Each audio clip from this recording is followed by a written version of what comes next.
Make at least that much noise, twice as much noise for Matthew Dix as he comes up to the stage. Matthew Dix.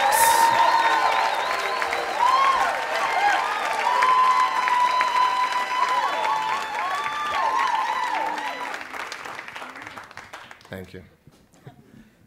It was bad when I threw my shoe at my third grade student and hit her in the head. And it was the first day of school, which is the only day of the entire school year when kids want to go home and tell their parents what happened in school that day. And the principal's daughter was in my classroom that year. So there was no way he wasn't going to find out what happened. So I sat at my desk and I prepared a vigorous defense. I was going to explain to him that I did not mean to hit her in the head with my shoe. I meant to throw it high for effect.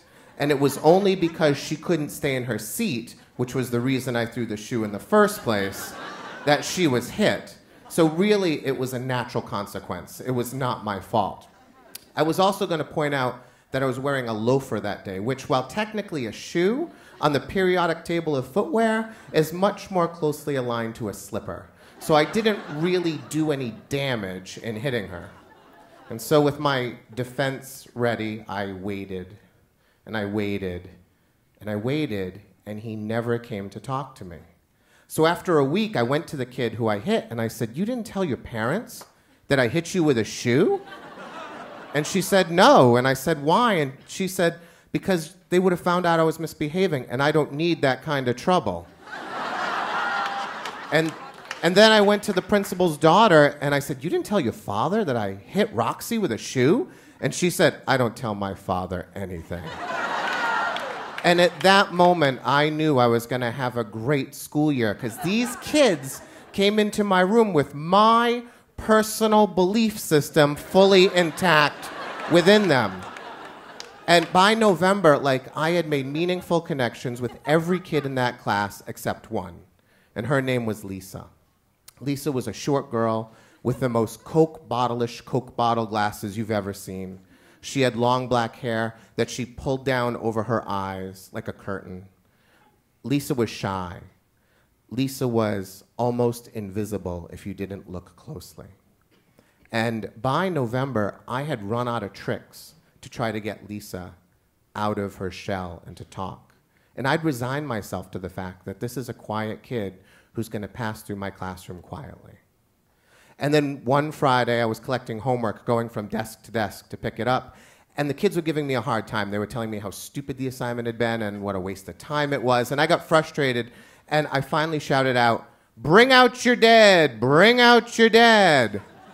I'm standing next to Lisa's desk, and she looks up and says, "Monty Python and the Holy Grail?" And I say, "Yes! You know Monty Python and the Holy Grail?" And she parts her little curtain a little bit. And she says, "Bring me a shrubbery." This little 8-year-old girl knew Monty Python and the Holy Grail. It made sense that I knew it. From 18 to 22, I'd watched the movie 1,000 times. But this little girl knew the movie, and even better, her comedic timing was perfect. We started bantering back and forth. She'd throw out a line, I'd throw out a line. She'd say, "I fart in your general direction." And she started talking for the first time. And then the kids started asking, "What are you guys doing?" And I said, "It's Monty Python and the Holy Grail. It's the greatest movie of all time, but it's totally inappropriate, so you should not see it." And so she continued. There was a moment when a kid came in from recess with a cut on his finger, and I don't let kids go to the nurse ever unless they're already dead, so he was going back and forth with me. And she walked by, she paused, she looked at it and said, "'Tis but a flesh wound," and just walked on. And I'm like, she's a genius. And then this amazing thing happens. 4 boys go home for the weekend, have a sleepover, and somehow they get their parents to rent the Monty Python and the Holy Grail. And they come in on Monday, and they can quote a little bit of the movie, but more importantly, they understand that Lisa is funny. And she starts talking more. And then one by one, every kid in my class finds a way to see Monty Python and the Holy Grail. And every time they come back into the classroom, we cheer them, and Lisa gains stature every time. And she starts writing. She starts writing jokes which are really terrible and not funny. But third graders are so stupid and they think they're funny. And she's perceived as a funny person. And then the principal comes into my room and now he's mad.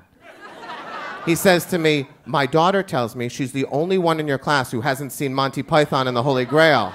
What is going on? And I said, I had nothing to do with it. It's an inappropriate movie and I do not encourage it. Sounds like you have a problem. And eventually even she sees the movie. And then March comes and Lisa's parents come in for a parent-teacher conference. They sit across my desk and they tell me that Lisa's entire life has changed. That she goes home and she loves school and she can't wait to get back for the first time in her life. They tell me that I'm the best teacher.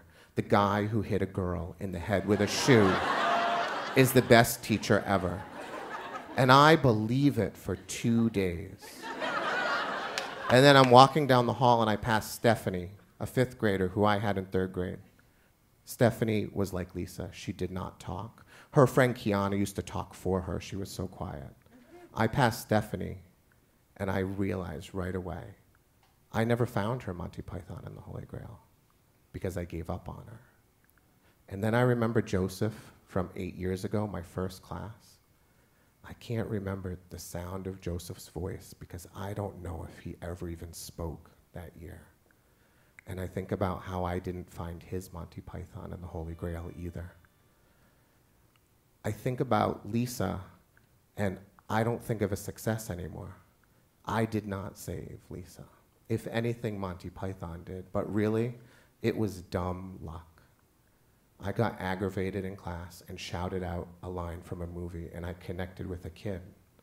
But for 8 years, all of those quiet kids in my class, I gave up on. So when I think about Lisa today, my mind jumps right to Stephanie and Joseph and all those other quiet kids who I let down, who I gave up on. And so she serves for me not as success, but as a reminder that I can never, ever let that happen again. Thanks.